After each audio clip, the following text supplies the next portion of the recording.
El conocer ciertas características técnicas a la hora de analizar dispositivos electrónicos siempre es provechoso cuando se trata de una potencial compra personal. Aquí es donde la industria de smartphones define año a año nuevas tecnologías referidas a su System on Chip, que sientan sus bases en los procesadores ARM.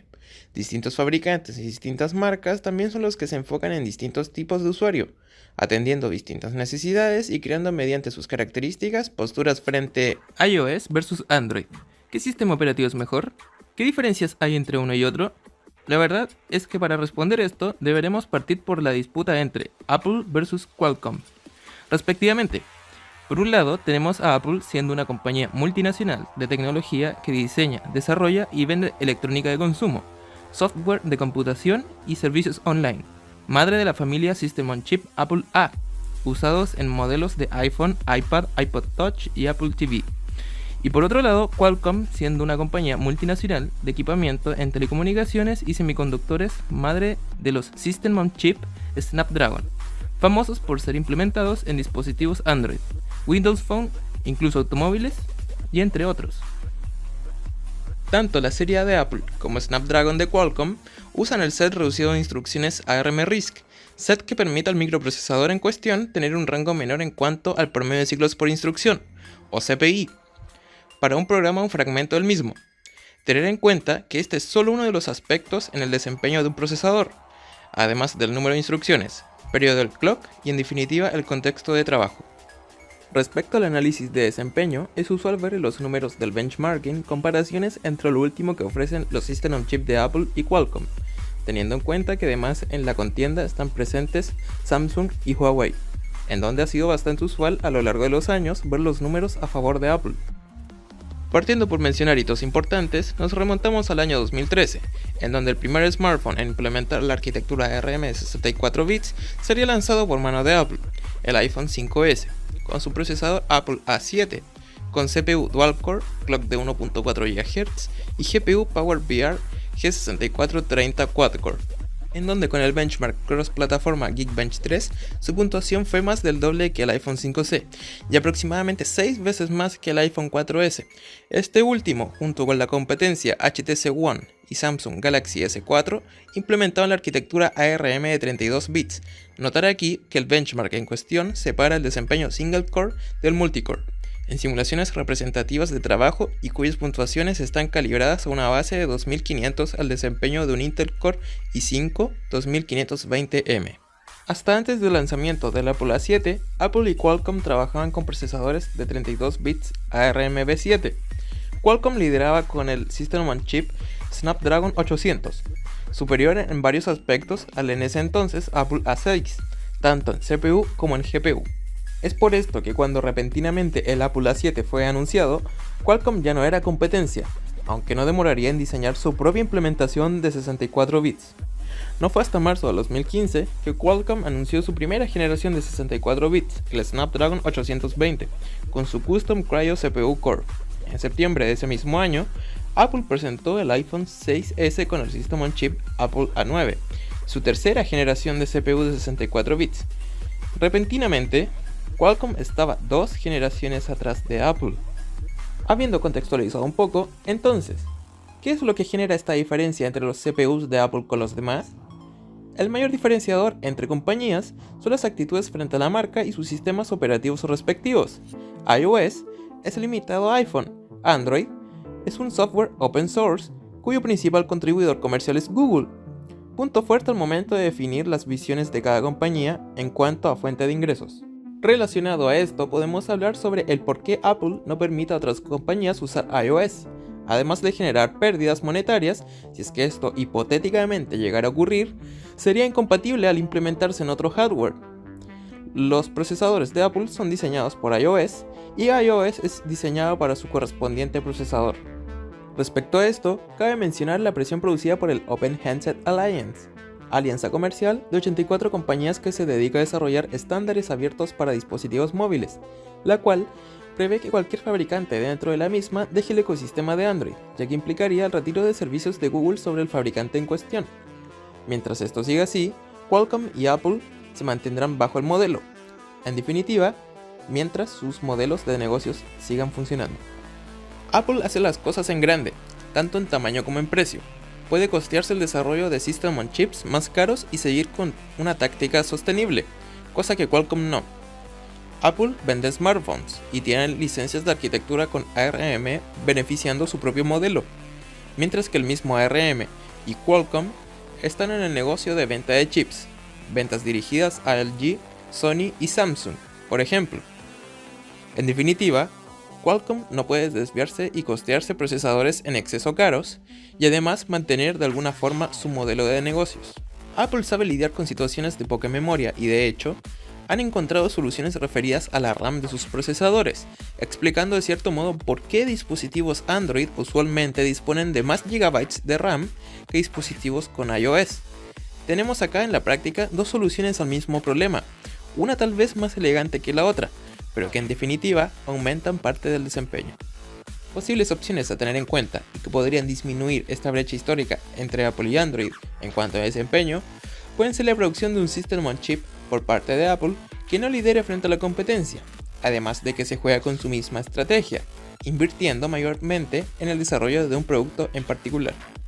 Respecto a lo anterior, y si nos dirigimos a hechos más recientes, en diciembre del 2009 Qualcomm lanzó el Snapdragon 865, cuyos resultados con el Speed Test GX 2.0 han cerrado aún más la brecha con Apple y su System on Chip A13 Bionic. Por mi parte, una conclusión a plantear es la noción costo-calidad con la utilidad que significa para el usuario el producto en cuestión. Tanto procesamiento como desempeño de memoria juegan un papel clave, claro está, pero habrá que tener claro cuánta de esta potencia realmente es necesaria en el uso cotidiano, además de considerar si el entorno de trabajo realmente logra exprimir los números que nos muestran en benchmarks. De este modo aprender que además que los números que son útiles como frecuencia del clock son importantísimos a tener en cuenta al momento de definir el desempeño general del dispositivo. Tanto arquitectura referida a su set de instrucciones, memoria RAM y niveles de caché y el propio sistema operativo jugarán papeles clave. En definitiva, no provocar la discusión de qué marca es mejor, sino cuál es la idónea para el uso propio y dando importancia a cuánto estamos dispuestos a pagar. Luego de lo anteriormente dicho, es importante hablar de los inicios en el mundo de los procesadores para móviles de Apple y Qualcomm. El primer iPhone comenzó su desarrollo cerca del 2004 y tomaría cerca de 30 meses terminarlo, siendo presentado en 2007. Para este momento aún no había a la venta ningún teléfono Android, lo que implica una ventaja de tiempo para Apple, que mantendría esta ventaja durante varios años sin competencia en rendimiento. En 2010 es lanzado el primer móvil con Android, el HTC Dream, mientras que iOS ya iba en su tercera versión. Luego de esto, Android se haría popular siendo parte de millones de teléfonos al ser de uso libre, ya que lo que se paga por parte de las empresas son los servicios de Google. Aquí se llega a uno de los principales puntos que diferencian el rendimiento entre Qualcomm y Apple.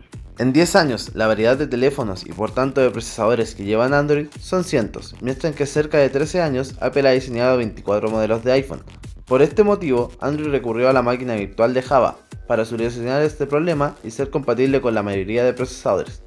Al igual que en computadores de escritorio, el ejecutar una máquina virtual afecta el rendimiento de los dispositivos.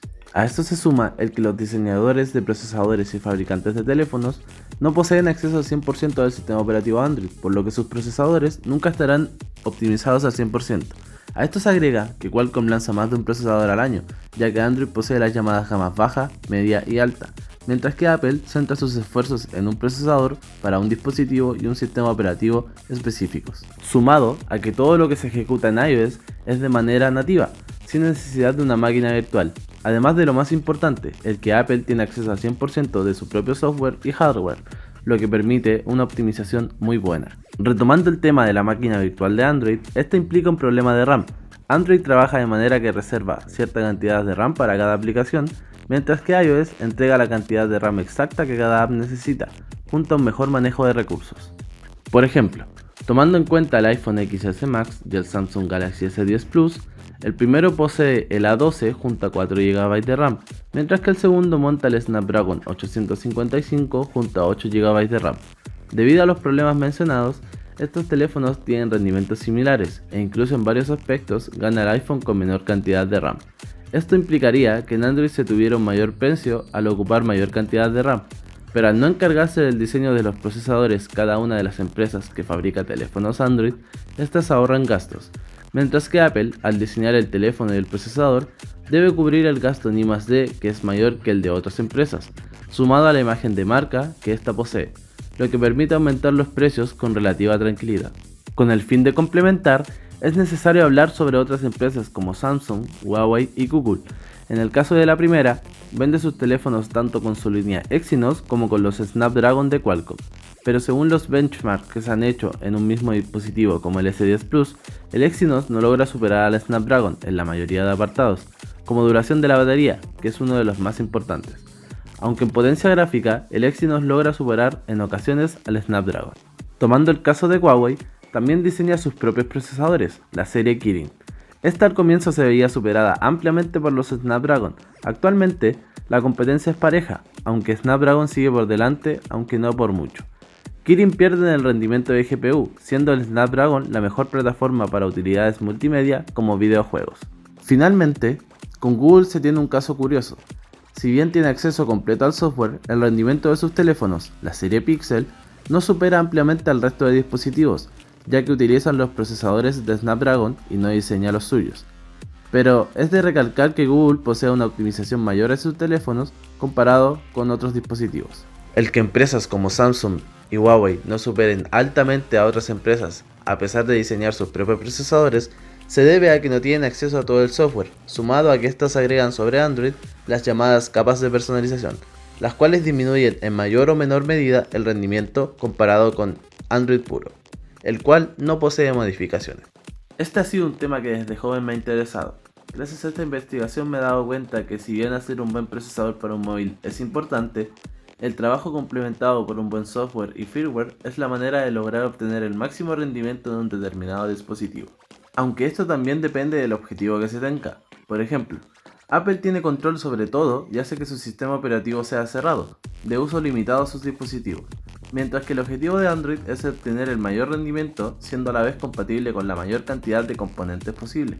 A opinión personal, encuentro recalcable el hecho de que en Android ninguna compañía ha fabricado un teléfono diseñando su software y su hardware, por lo que hasta que esto no pase no se podrá realizar una comparación 100% fidedigna. Google tiene en sus manos el demostrar el máximo rendimiento que un procesador puede obtener con Android.